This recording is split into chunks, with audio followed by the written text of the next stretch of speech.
संपूर्ण शरीराच्या सोनोग्राफीसाठी जिल्ह्यातील सर्वाधिक अत्याधुनिक सोनोग्राफी मशीनद्वारे तपासणी आणि जलद रिपोर्टिंगसाठी Bhise sonography X-ray centre Palus, fetal 3D 4D scan, colour Doppler, digital X-ray, elastography, anomaly scan यासह दर मंगळवारी 2D इकोची सुविधा.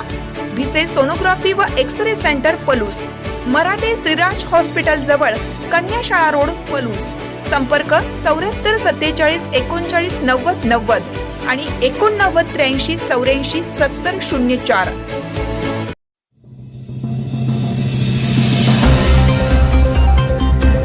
कुठे जायचे हे विशाल पाटील यांनी ठरवावे. जयंत पाटील. खासदार विशाल पाटील हे लोकसभेला अपक्ष म्हणून निवडून आले आहेत. जिल्ह्यातील जनतेने निर्णय घेऊन त्यांना निवडून दिला आहे. आता कुठे जायचे, काय करायचे हे विशाल पाटील यांनी ठरवावे.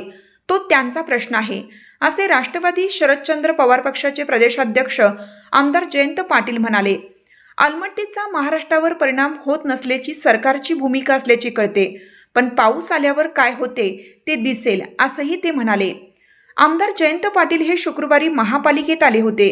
यावेळी त्यांनी पत्रकारांशी संवाद साधला.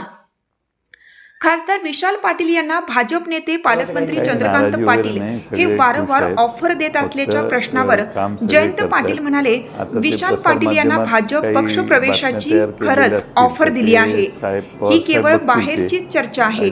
ऑफर दोन प्रकारच्या असतात. बोलावून ऑफर दिली की ती कोणाला कळत नाही, पण केवळ बाहेरूनच ऑफर येत राहिली तर त्याबाबत काय बोलायचे. विशाल पाटील अपक्ष म्हणून निवडून आले आहेत. जिल्ह्यातील जनतेने निर्णय घेऊन त्यांना निवडून दिला आहे.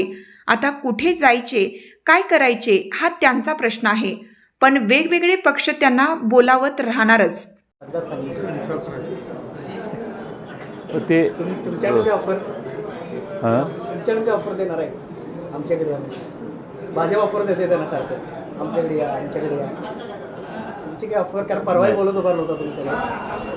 नाही, आता मला माहीत नाही की ऑफर त्यांना खरंच दिली आहे का बाहेर चर्चा. काही वेळा ऑफरचे दोन प्रकार आहेत.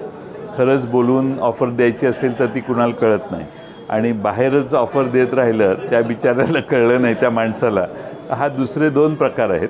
पण विशाल पाटील हे अपक्ष म्हणून निवडून आलेले आहेत आणि या जिल्ह्यातल्या जनतेनं त्यावेळी तो निर्णय केला आणि त्यांना निवडून दिलेला आहे.